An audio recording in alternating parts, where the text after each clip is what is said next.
오늘은 현명한 반도체 투자의 저자이신 우황재님을 모시고 이야기를 나눠보도록 하겠습니다. 저자님 안녕하세요. 안녕하세요. 시청자 여러분 안녕하세요. 네, 셀프 소개 한번 부탁드리겠습니다. 예, 안녕하세요. 저는 그동안 네이버 블로그에서 호돌이라는 필명으로 여러 가지 주식과 산업에 대한 이야기와 기술에 대한 이야기도 여러 가지 이제 다루면서 많은 투자자분들께서 이제 찾아와 주시는 그러한 블로그를 운영했었습니다. 그런 과정에서 이제 제가 이제 반도체 관련해서 글을 몇 차례 썼었는데 내용을 이제 감사하게도 좀 이데미디어 측에서 좋게 봐주셔서 책 집필까지 이어지게 되었고요. 그 책 집필이 이제 끝나고 나니까 또 감사하게도 오늘 시청자 여러분께 인사드릴 수 있게 되었습니다. 그래서 저는 이제 그동안 투자에 대한 이야기를 여러 차례 썼었고요. 다만 이제 전공은 또 반도체 쪽을 전공했었기 때문에 제가 또 대학원 박사학위까지 반도체 쪽에서 취득을 해서 또 반도체에 대해서 또 기술적으로도 많은 이야기를 여러분께 또 공유드릴 수 있을 것 같습니다. 그러니까 연세대학교 학사, 석사, 박사. 예, 맞습니다. 그래서 전자공학 박사 하실 때 이제 반도체 전공을 하신 거예요? 네, 맞습니다. 그러시군요. 네. 그러면서 이제 투자 활동을 지금 하고 계신 거네요? 예, 맞습니다. 투자는 꾸준히 하고 있고요. 대학생 때부터 항상 지금까지 해보고 있습니다.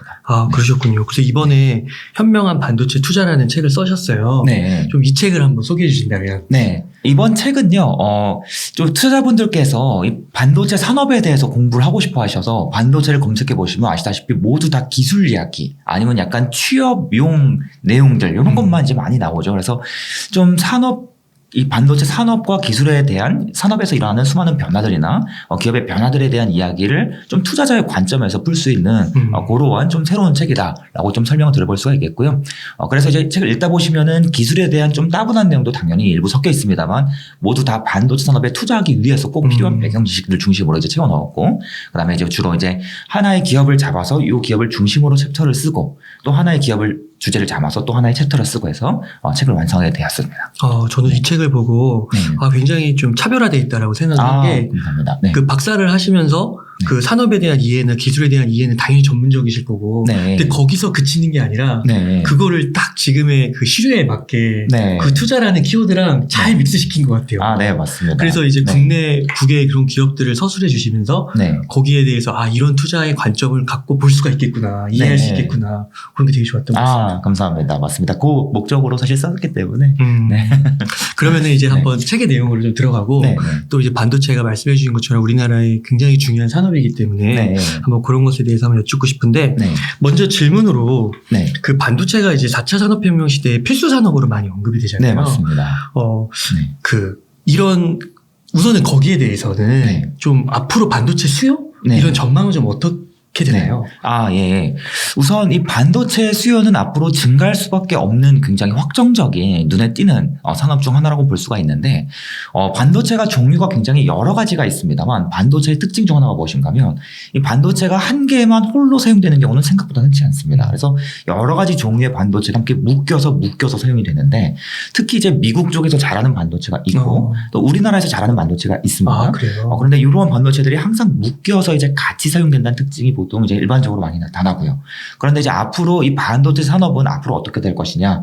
전방 산업, 반도체가 우리가 이제 이걸 가져다가 직접 우리가 쓴다기보다는 주로 제품 안에 들어가서 어떠한 완제품 속에 들어가는 부품의 역할을 하는 경우가 많죠. 그래서 이 전방 산업의 역할이 굉장히 중요한데, 공교롭게도 또 반도체가 팔려나가는 시장들을 가만히 살펴보면 모두 다 크게 앞으로 성장할 시장들이 주를 이룹니다. 그래서 예를 들어서 혹시 인공지능 시장 이런 거 많이 좋아하시죠. 그래서 이런 시장 앞으로 계속해서 성장하는 시장들이 주를 이루고 이들 시장이 앞으로의 점점 큰 손으로 탈바꿈될 것이기 때문에 이 반도체 시장의 이 장기적인 측면을 봤을 때는 앞으로 계속해서 칩이 팔려나갈 여지가 굉장히 많다.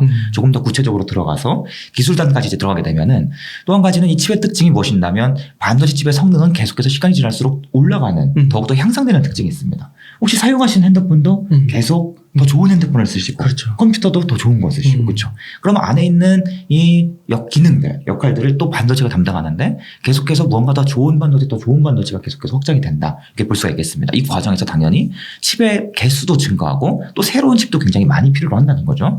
그래서 이 장기적인 칩의 수요는 굉장히 확정적이다. 특히 여러분께서 한 번쯤 들어보셨을 법한 인공지능 산업의 성장, 그리고 차량용 전기차 시장의 성장, 이런 시장의 성장을 그대로 계속 따라가기 때문에 앞으로의 수요는 굉장히 확정적인 영향을 볼 수가 있겠습니다. 그런 되게 차세대 산업과 같이 계속 궤를 같이 하는 거예요? 네, 맞습니다. 그렇군요. 그러면 이렇게 이제 산업적으로 전망이 좋은데요.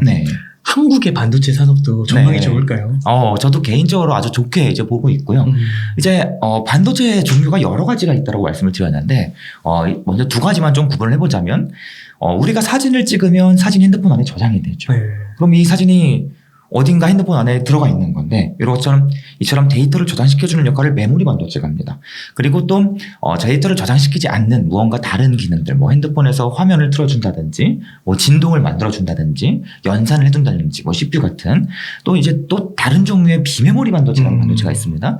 근데 우리나라는 이제 메모리 반도체를 특히 굉장히 잘합니다. 그래서 앞으로 반도체 산업이 계속해서 성장하면 여러 가지 종류의 반도체가 함께 쓰인다고 말씀을 드렸는데 항상 비메모리 반도체와 메모리 반도체는 함께 쓰이고요. 그리고 비메모리 반도체도 더욱더 발전하고 메모리 반도체도 더욱더 발전하면서 둘이 함께 성능을 끌어올리는 겁니다. 누구 하나만 성능을 끌어올릴 수가 없습니다. 그래서 앞으로 계속해서 더 이들 반도체가 함께 많이 필요한 과정에서 우리나라가 특히 이 메모리 반도체를 굉장히 잘하기 때문에 네. 전 세계에서 가장 잘하는 사실상 두 개 국가 중 하나이기 때문에 앞으로 이 반도체 산업의 시장 성장하는 과정에서 특히 메모리 쪽은 우리가 항상 이 패권을 쥐고 갈 수밖에 없다.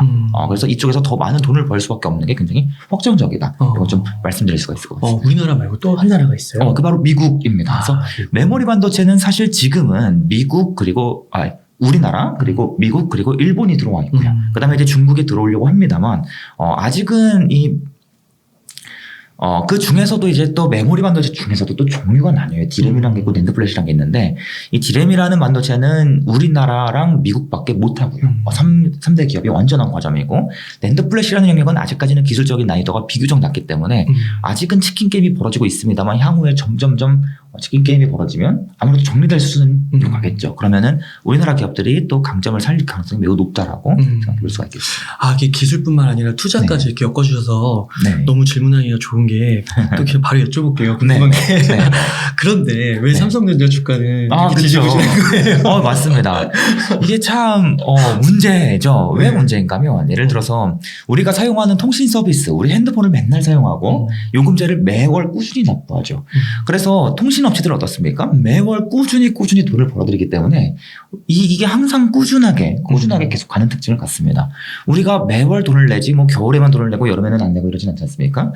그런데 이제 반도체 같은 경우에는 다소 다릅니다. 장기적으로 산업이 계속 성장함에도 불구하고 이 반도체가 팔려나가는 주요 수요 시장이요. 수요 시장이 반도체를 유난히 많이 사갈 때가 있고 그다음에 좀 적게 사갈 때가 있고 그다음에 반대로 이제 공급 쪽에서도 기업들이 공급을 굉장히 활발히 할 때가 있고 그다음에 공급을 다소 줄일 때가 있고 편차가 생긴다는 겁니다. 그래서 수요단에서도 오르락내리락 공급단에서도 공급이 많아졌다 적어졌다 이 둘이 합치가 되면 최종적으로 어떠한 커다란 사이클이 나타나게 되죠. 네. 그래서 특히나 메모리 반도체 같은 경우에는 이러한 수요와 공급의 변화가 굉장히 좀 두드러지게 발생하는 편이고 이 결과에 의해서 수요와 공급의 결과에 의해서 전반적인 이 메모리 반도체 업황의 사이클도 큼직하게 나타나는 경향이 있습니다. 그래서 장기적으로는 계속 우상향하지만 그 와중에 사이클 상승과 하락을 반복되기 때문에 이 하락에 대한 우려가 부각되는 시점에는 그런 경우에는 이 메모리 반도체 업황에 대한 부정적인 이야기가 나오고 주가도 당연히 하락을 반영해서 미리 꺾이는 그런 특징이 나타난다 이렇게 보시면 되겠습니다. 그런데 지금 요즘에 이제 6만 원대 이제 계속 머무르는 이유는 이 코로나 시기에 들어서 갑작스럽게 이 시장에서 예상치 못하게 생각보다 이 반도체 시장의 수요가 늘어나면서 비메모리도 잘 팔리고 메모리도 잘 팔리고 하면서 상승 사이클이 생각보다 빨리 왔어요. 그런데 또 코로나 시기에 이 수요가 늘어나긴 했는데 왜 재택근무 늘어나고 각종 원격 통신 늘어나고 사람들이 유튜브 많이 보고 하기 때문에 서버 기업들이 메모리 반도체 굉장히 많이 썼던 거거든요. 근데 또 생각보다 이 코로나 시기에 생각보다 일찍 수요가 오긴 했지만 또 그렇게까지 많은 수요가 늘어나진 않았었습니다. 그래서 이 수요가 생각보다 이제 빠르게 꺾였고 지금 아직은 꺾이고 있는 단계다. 그래서 앞으로 한 얼마나 부진할 거야? 지금 이제 계속 얘기가 나오는 겁니다. 앞으로 6개월 동안 부진할 것 같아. 1년 동안 부진할 것 같아. 어쨌든 비교적 시장의 컨센서스가 부진하다에 눈높이가 맞춰져 있기 때문에 아직은 주가가 지지부진하지만 오히려 그렇기 때문에 우리는 믿음으로 투자를 또 해야겠죠. 장기적으로 좀 보시는 분들께서는 당연히 오히려 부진할 때 매수 기회가 될 수 있겠습니다. 그런가 하면은 또 계속 이 장기적으로 성장할 그 부분을 부인하기 어렵기 때문에 다만 이제 반도체를 이해하시기 어렵기 때문에 과연 장기적으로 성장할 수 있을까에 대해서 많은 분들께서 잘 모르시는 거죠. 그러다 보니까 이거 사야 되는 거 맞나? 이제는 반도체 방한다던데 막 이런 얘기가 나온다고 볼 수가 있겠습니다. 그러니까요. 또 이제 그 메모리 분야뿐만 아니라 네. 그 비메모리도 아까 말씀해 주시긴 했지만 네. 뭐 파운드리 같은 또 영역도 보면은 네. 뭐 TSMC랑 상대가 안 된다고 그러고 예, 맞습니다. 또 미국에서 또 뭐 인텔 등장하면 맞습니다. 뭐 2, 3년 후에는 밀리는 거 아니냐 뭐 이런 얘기 들면서 네. 이제 위기론을 막 얘기하긴 하는데 그러니까 이게 그 삼성전자나 SK하이닉스의 그 기업 자체의 경쟁력 문제는 아니라고 그래도 볼 수가 있는 건가요? 일단 당연히 경쟁력도 중요하기는 합니다. 그런데 이 반도체 시장을 가만히 고민해 보시면 사실 굉장히 큰 시장이거든요. 이 D램이라는 반도체는 사실 엄청나게 많이 팔려나가죠. 근데 이 전 세계적으로 가장 많이 쓰이는 제품 중 하나가 이 반도체인데 이 시장을 사실 세계 기업이 과점하고 있다는 건 굉장히 놀라운 사실입니다. 예를 들어서 우리가 이 사용하는 뭐 에틸렌 같은 화학 제품이요. 화학 업종을 분석하시는 분들은 뭐 에틸렌 자꾸만 나오지만 우리나라에서 이 에틸렌을 가장 잘 만든다는 롯데케미칼도 전 세계 시장 점유율이 2%밖에 안 되거든요. 아, 그래요? 예, 맞습니다. 그런데 이제 반도체 같은 경우에는 이렇게나 많이 팔리는 제품을 지금 TSMC랑 삼성밖에 못 만들어 준다. 그리고 이제 인텔이 뒤늦게 들어온다 하더라도 사실은 이 과정 속에서 3사는 어쨌든 수익을 계속 챙길 가능성이 매우 높고 다만 누가 더 높은 수익을 챙기냐 이 싸움이 될 가능성이 아무래도 높다라고 볼 수가 있겠죠. 그래서 지금 뭐 부정적인 이야기가 나오는 것은 맞습니다. 일단 TSMC가 너무나 잘하고 그다음에 삼성이 지금 분명히 부족한 무언가가 있기 때문에 무언가 수율도 안 나고 수익성도 낮고 그다음에 이 고객사를 모집하기도 어려운 상황인 거거든요. 하지만 이제 이 산업의 성장을 따라서 분명히 떨어지는 콩고물은 확실하게 있지만 이제 아무래도 우리 눈높이가 낮습니다. 여러분 삼성전자가 이미 메모리 반도체에서 세계 1위 그것도 압도적인 1위다 보니까 당연히 파운드리도 1위 가야 되는 거 아니에요? 그래서 지금 점유율 55%짜리 기업을 이제 이겨야 된다. 15%짜리 기업 이겨야 된다. 내년에 이겨야죠. 내년에. 그렇죠. 그러면 좋겠지만 이 삼성도 내부적으로는 2030년까지 따라하는 게 목표다라고 하지만 또 아무래도 1위 기업도 계속 앞으로 나아가 보니까 분명히 쉽지 않은 부분도 있긴 있습니다. 근데 이제 꼭 1위를 앞서 가야지만 우리가 돈을 버는 것은 아니기 때문에 시장 성장을 따라서 버는 부분도 있기 때문에 그 부분까지는 고려하더라도 꼭 그렇게 부정적인 건 아니다 이렇게 좀 생각할 수 있습니다. 그 투자를 오래 이렇게 해오셨잖아요. 네네네. 그 삼성전자가 이렇게 주가가 정말 이렇게 좀 사이클을 그리고 좀 이렇게 지루해 여기고 이게 좀 과거에도 많은 분들이 느끼셨던 네, 맞습니다. 맞습니다. 실제로 제가 2019년에 19년 하반기에 그 블로그에 글을 쓴 적이 있어요. 보통 이제 글을 쓰면은 특히 종목 얘기를 할 때는 특히나 많은 분들께서 호응을 주시고 관심을 더 많이 가지시고 근데 삼성전자를 지금 매수해야 되는 이유 그래서 매수했어요라는 글을 썼는데 아무도 관심을 안 가지시는 거예요. 그때가 좀 낮을 때였죠. 네, 맞습니다. 흘러내려가지고. 그렇죠. 관심을 못 받을 때고 주식시장도 그렇게 좋지 않을 때였습니다. 요즘에도 좋지가 않죠. 근데 그 글을 이제 다른 투자 카페에 딱 옮겨갔더니 그때는 한 분께서 관심을 가져주시더라고요. 뭐라고 관심을 가져주시냐면 지금은 누가 봐도 살 때가 아니죠. 이렇게 남겨주시죠.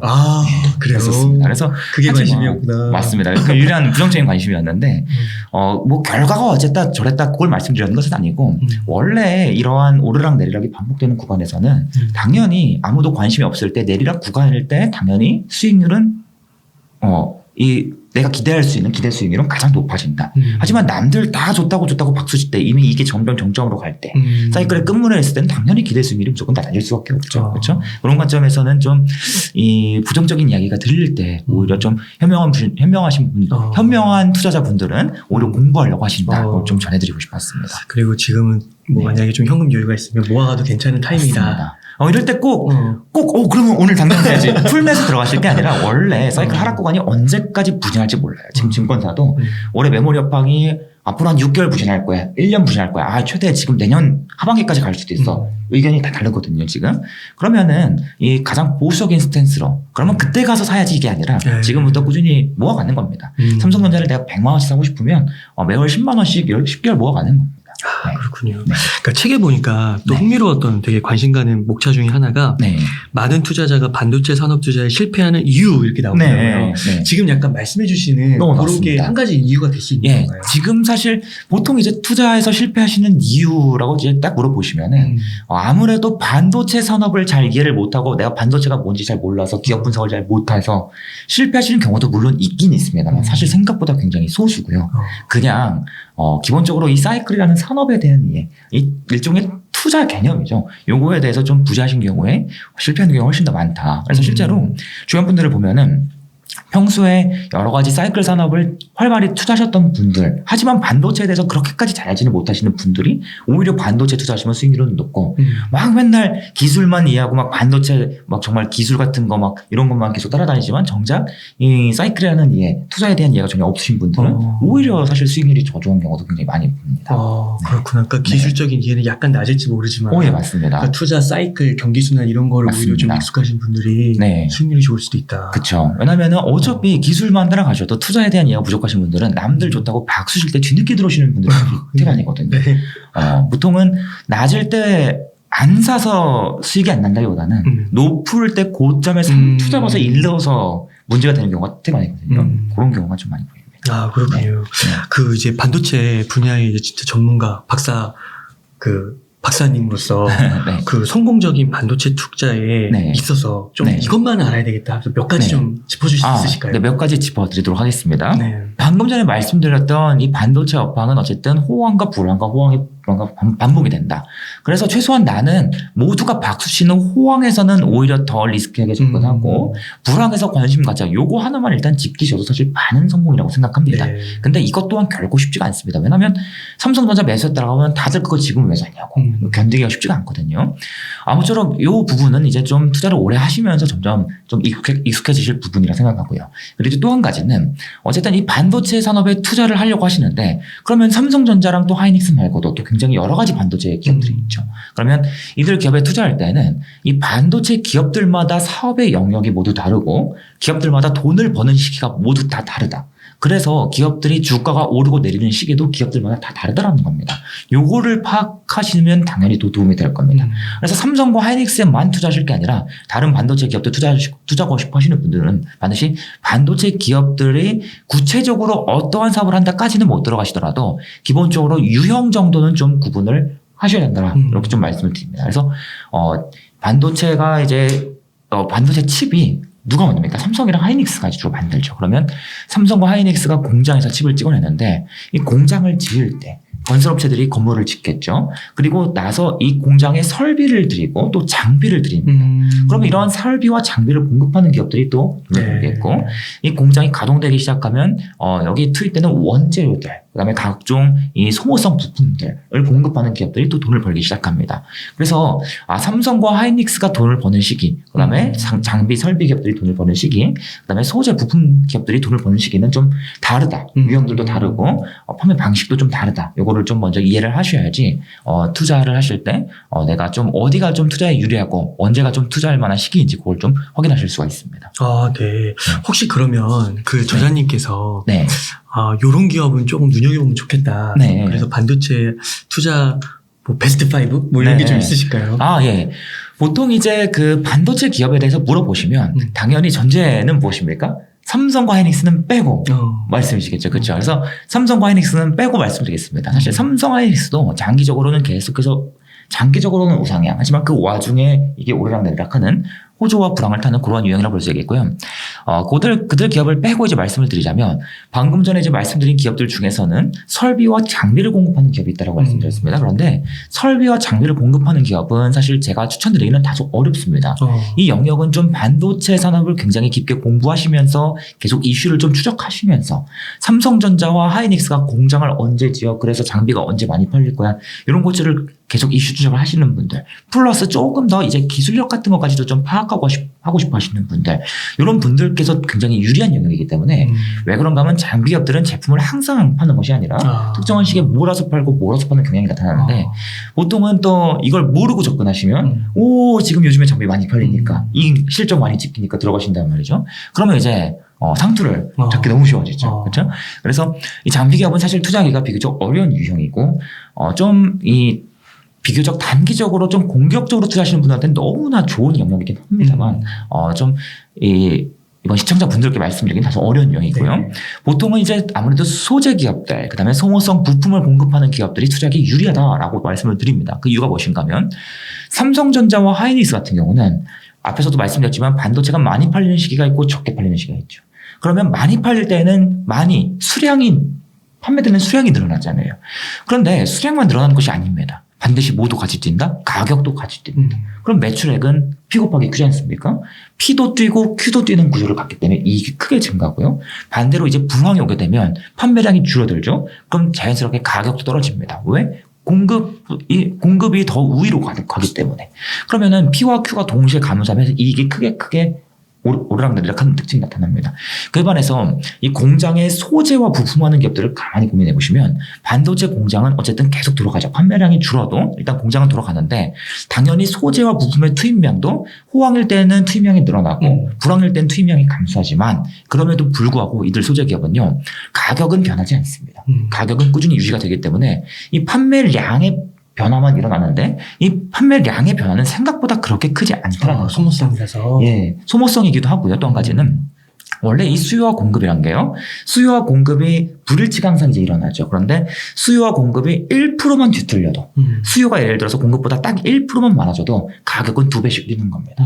그렇기 때문에 실제 수요와 공급은 이렇게 움직이지만 제품의 가격은 이렇게 움직이는 거죠. 그러면 이 삼성과 하이닉스의 매출액도 이렇게 움직이지만 하지만 이 소재 기업들은 어떻습니까? 수요와 공급이 움직이는 범위가 적다라는 겁니다. 이 물량 기준으로 봤을 때는 생각보다 이 물량의 변동이 그렇게까지 크진 않다는 겁니다. 그래서 가격은 일정하게 유지가 되기 때문에 이 변동성이 굉장히 적고 그래서 이들 기업은 분명히 이 반도체 업황이 부정적인 상황이 되면 불황이 되면 삼성과 하이닉스와 같이 주가가 빠질 여지는 분명히 높습니다. 분명히 높지만 어느 정도 큰 폭으로 빠지지 않을 즉 삼성과 하이닉스에 비해서는 비교적 적은 폭으로 빠질 가능성이 높고요. 거기에 더해서 이들 소재 기업은 역시나 계속해서 장기적으로 계속해서 더욱더 많은 반도체를 찍어내기 위해서 소재도 당연히 더욱더 많이 투입이 되어야 되고요. 거기에 더해서 소재 기업들은 또 한 가지 좋은 게 반도체 칩의 성능이 계속 늘어난다고 말씀드렸지 않습니까? 칩의 성능이 계속해서 늘어나게 되면 너무나 자연스럽게 소재 투입량은 항상 늘어나는 구조를 가지고 있습니다. 구체적으로 왜 그런가까지는 계속적으로 말씀드리기 시간이 너무나 오래 걸립니다. 그래서 이 소재도 항상 투입량이 늘어나고 반도체 칩을 만드는 과정에서 공정의 개수가 이 만드는 공정의 개수가 계속해서 빠르게 늘어나는 특징을 가졌거든요. 그럼 소재 투입량이 계속 늘어나는 특징을 갖기 때문에 이 장기적으로 이익이 우상향하는 그러한 이 기조가 굉장히 확연합니다. 거기에 더해서 심지어 소재 기업들은 과점 공급 체제를 가지고 있어요. 아, 그래요? 네, 대규모 설비 투자를 계속해서 가지고 해왔기 때문에 경쟁사가 들어올 수가 없는 구조입니다. 그리고 소재는 바뀔 수가 없습니다. 이 공장에 A라는 소재를 공급받아 B라는 소재를 공급하기 시작하면 칩이 안 나와요. 반도체는 굉장히 정밀한 연산이기 때문에. 그래서 이러한 특징들을 종합해 봤을 때 분명히 소재 또는 부품, 소모성 부품을 공급하는 기업들은 비록 오르락내리락이 나타나기는 하지만 이 폭이 굉장히 적기 때문에 좀 안정이 되죠. 그래서 이 장기적인 우상향만 바라보면서 좀 투자하기 굉장히 유리한 영역이다. 대표적으로는 소모성 부품을 공급하는 하나 머티리얼스, TCK, FST, SNST 같은 기업들이 있고 또 소재를 공급하는 원익 머티리얼스 아니면 솔브레인 이런 기업들이 있다고 보실 수 있겠습니다. 그래서 이들 기업이요 또 개별 기업 하나만 사실 때에는 또 이들 기업의 또 상세한 이슈가 그때그때 달라질 수 있기 때문에 개인적으로는 이들 기업을 꼭 한 개만 집어서 사려고 하지 마시고 좀 여러 개 묶어서 사시면 기업들마다 이 편차를 좀 최소화시키면서 그때그때 이슈 같은 거 신경 안 쓰고 오랫동안 투자해 갈 수 있기 때문에 유리하다. 이렇게 좀 그 소재만 묶어놓은 상품이 있나요? 소재만 묶은 상품은 아쉽게도 없습니다. 이걸 이제 제 ETF 쪽 이 펀드 매니저 하는 친구들한테 제안을 하기도 하는데 아직까지는 없고요. 한번 만들어달라고 좀 강력하게 얘기해 보겠습니다. 지금 말씀해주신 네. 그런 기업들이 네네. 사실 그 시청자분들이 잘 모르실 수도 있잖아요. 맞습니다. 아무래도 중소형주 아닌가요? 예, 주로 이제 사실 중소형주라기보다는 거의 중견주죠. 이제는 반도체가 너무나 시장 지위가 확고하기 때문에 거의 다 코스닥 내에서 대장주 가까운 수준으로 이제 많이 올라온 기업들이 많습니다. 시가총액 규모도 이제 못해도 수천억 원대 이상 이제 조단위 기업도 있고요. 그래서 이들 기업을 투자하시는데 중소기업이긴 하지만 오히려 중소기업이기 때문에 삼성과 하이닉스의 대안이 될 수가 있습니다. 그래서 이 삼성과 하이닉스보다 더 수익률이 높을 여지도 충분히 있다. 주가 탄력성이 좋다. 맞습니다. 그렇군요. 그러면 그것도 이렇게 역사적으로 그래프를 봤을 때 우상향을 그리는 거예요. 예, 맞습니다. 이 소재 기업들은 하나같이 주가 그래프도 꾸준한 꾸준한 우상향이었고요. 그리고 당연하게 이 기업들의 이익 그래프도 꾸준한 장기 우상향이었습니다. 그래서 이 이익 그래프랑 주가 그래프를 좀 비교해서 보고 싶으시면 때는 제 블로그 오셔가지고 이 기업들 검색해 보실 수가 있습니다. 네. 여기서 검색 탭에서 한번 와나머티리얼스 이런 거 검색해 보시면은 저 과거에 썼던 글들 계속해서 업데이트하는 글들 나오니까 한번 그래프도 같이 보시면 좋을 것 같습니다. 네. 혹시 그런 지금 소개해 주신 그런 기업들도 지금 이제 삼성전자랑 SK하이닉스 주가가 그렇게 좋지는 못하잖아요. 네, 맞습니다. 그럼 그거에 맞춰서 지금도 그렇게 맞습니다. 좋지는 않은 상태라고 볼 수 있나요? 지금 소재 기업들도 마찬가지로 다 부진하고요.